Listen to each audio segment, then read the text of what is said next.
さて皆さんこんにちは、こんばんは、おはようございますの方、おはようございます。さて今回は過去に毎週日曜日にあげているお料理晩餐の回の第2回でございます。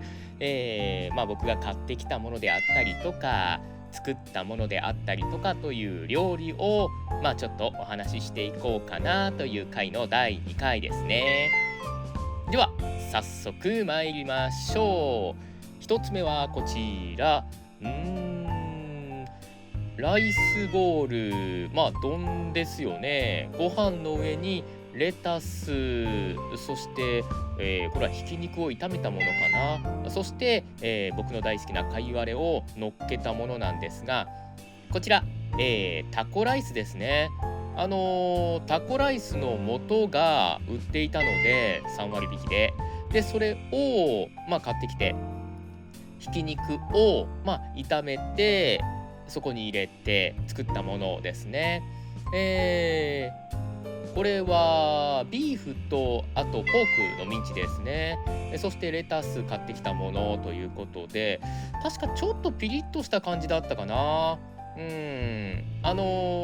き肉というか、タコライスのそのメインの部分ですよね。これだけを食べると結構味が濃かったので、タコライスという名前の通りご飯と一緒に食べるとちょうどいいぐらいの味になる。そしてそこにレタス、野菜ですね。それと一緒に食べると、さらに美味しくなる。レタスのシャキシャキ感がいいんですよね。レタスのシャキシャキ感っていうとね、前回チャーハンの話をちょこっとしたと思うんですけれども、レタスチャーハンってあるじゃないですか。チャーハンの中にレタスがそのまま名前のまま入ってるんですけれども、レタスに火を通すのが嫌という方ね、結構僕の周りにいるんですよ。で、僕自身もレタスはサラダとして食べるのがほとんどだったので、チャーハンに入れるって疑問だったんですが、確かね、本格的な中華料理屋さんに行った時にそれを食べたんですよね。そうすると、レタスの火を通した時のそのふにゃふにゃ感っていうものがあるんじゃないかなと思ったんだけど、意外にそうではなくて、結構シャキシャキ感も残ったまんま、チャーハンとしてうまいこと混ざり合って美味しく食べられたのを覚えてます。なのでレタスチャーハンに関してはレタスに火を通すのはありかなと思っております。他の料理はまだ食べたことないので何とも言えないんですけれども、今回のこのタコライスに関しては生のままのレタスになっています。タコライス、具材と一緒にご飯と一緒に美味しくいただきました。夜ご飯でしたね。さて続きましてはこれですね。天丼です。この時の天ぷらは確か買ってきたものだったんですよね。天ぷらの盛り合わせみたいな感じで売ってたので、それを買ってきてご飯の上に乗っけただけ。ただし天丼って丼つゆが命だと思うんです、僕は。いや、もちろんその天ぷらもね、生きのいい天ぷらが必要だと思うんですけれども、でその丼つゆを確か手作りしたはずでね、うちの家系ってずーっと昔から天丼にする時の丼つゆを天つゆをぶっかけてたんですよ。で僕がそれが好きじゃなくて、というのは味があっさりしすぎてるじゃないですか、天つゆって。でなんで外で食べる天丼ってこんなに美味しいのにうちで食べる天丼って味が薄いんだろうってすっごい疑問に思ってたんですよ、子供の頃だから。そうすると大人になってきてだんだんとその調理過程、うちの母親の調理過程を見ていると、あれなんか天つゆ放り込んでるよねと思って、で母親に聞くと天丼ってこういうものでしょっていうことを言ってたので、違うがなということで1回2回バトルをしたことがあるんです。で、そこから僕自身が天丼を買ってきて、天ぷらを買ってきてご飯の上に乗っけて天丼を作る時っていうのはその丼つゆっていうのを手作りしてます。醤油みりんでちょっとお砂糖を入れて、鍋でこうグツグツやるわけですよね。ちょうどいいところになったなっていうところで、鍋から出して若干冷まして天ぷらの上にかけるという風に、少し甘めのタレではあるんですけれども、僕はそっちの方が好きです。だから天丼屋さんとか行くとそのテーブルにおい丼つゆというか、天丼のタレが置いてあって、それを適時かけてくださいっていうお店が結構あると思うんですけれどもね、結構僕はかけちゃいます。味濃いのが好き、高血圧大丈夫かなと思いながらではあるんですけれども、かけちゃいます。天丼はその丼つゆで美味しくいただきました。ナスの天ぷら、エビの天ぷら、そしてインゲン、さつまいも、かぼちゃ、生姜、生姜の天ぷらってね、うちの父親が大好きなんですけれども、僕はちょっと苦手です。なんていうかね、やっぱり酸っぱいよね、しょっぱい。もうちょっと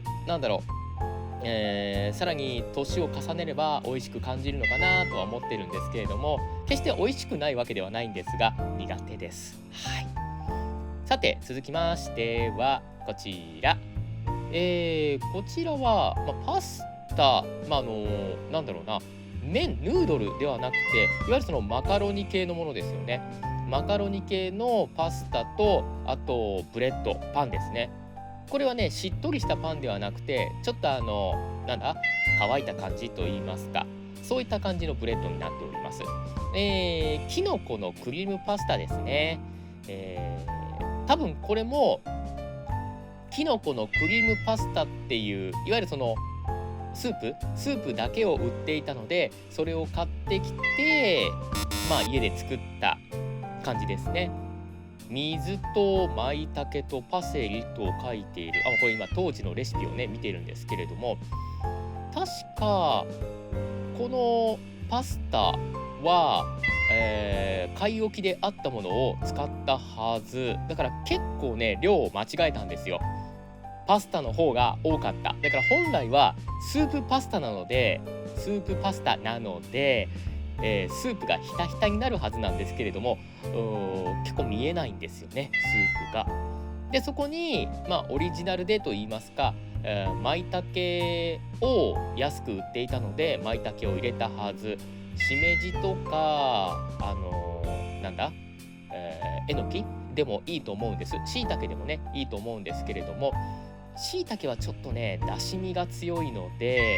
舞茸にしたと思う。食感がねいいんですよ、舞茸って。あんまりそのきのこ風味も強くなくて、美味しく食べられる。きのこが苦手という人も美味しく食べられそうな感じはするんですけれどもね。確かね、昔ねアニメで舞茸の名前の由来、あまりにも美味しすぎて、当時のその人が踊るぐらいというところから舞茸ってつけられたと僕はアニメで教わったんですけれども、実際どうなんでしょう。ウィキペなんかで一回調べてもいいかもしれませんね。舞茸、普通にねそのバターか何かでソテーをして醤油でたらりと、それだけで食べるのも美味しいですよね。しいたけも同じ。それはきのこ系は結構好きなので、僕はいろんな料理に放り込むんですよ。すき焼きしかり、同じように牛丼しかり、肉じゃがなんかにも放り込んだりするし、そうですね、いろんな料理、ちょっと今イメージが出てこなかったんですけれども、貧困だねイメージが。ある程度の料理には、飾りという意味も込めて放り込みます。きのこ好きですね。続きましてこちら、ちょっと豪華にいきました。お刺身の盛り合わせですね。普段近場なんだけれども行かないショッピングモールがあって、というのは結構駅に近いショッピングモールなので、駐車場がねあんまりなんだろうな、入れたくないんですよ。めんどくさいから。駐車券を取って、その駐車券を渡してみたいなことをしたくないから行かなかったんですが、最近リニューアルして駐車券がいらない。そして、1時間2時間だったかなぐらいまで無料ですっていうパーキングだったので行くようになりました。でそこで見つけたのがこの刺身の盛り合わせ。半額とかではなかったんだけれども結構安かったんですよね。これで1000円いくかいかないかぐらいだかだったから、これはいいなと思って買いました。甘エビ、そしてタイ、マグロ、あとこれは何かな、なんかタチウオっぽいですけれども、でそこにハマチと、そして炙った魚がありますね。これが何だったのか、白身魚っぽかったんでちょっと淡白だったかな。甘エビも美味しかったので、僕が、ちょっとなんだろうな、プライベート的なことを言えるところなんですけれども、そばアレルギーなんですよ。いわゆるそのそばを食べると体がかゆかゆになって、最悪コロッといっちゃうみたいな感じねなんですけれども、エビ、生のエビと茹でたエビもちょっとそれに近い感じになるんですよ。近い感じというか、喉の奥が痒くなる感じになるんですね。でエビアレルギーなのかなと思って昔に病院に行って検査したんですけれども、いやいやエビアレルギーではないですよって言われて、何なんだろうなと今も思い続けてます。で、当時母親に聞いた時に、母親もアレルギーではないんだけれどもエビを食べると喉の奥がかゆかゆになるっていうのを言ってたので、遺伝かなんかなのかなと。ちなみにそばアレルギーは僕だけなんですよ。なので年越しそばが食べられない、年越しうどんに私だけなる。でそばアレルギーなので、もちろんそばは食べられません。そしてそばを茹でる時のお湯で茹でたうどんも食べられませんし、そのそばを使った、お出汁ですよねっていうのも飲めません。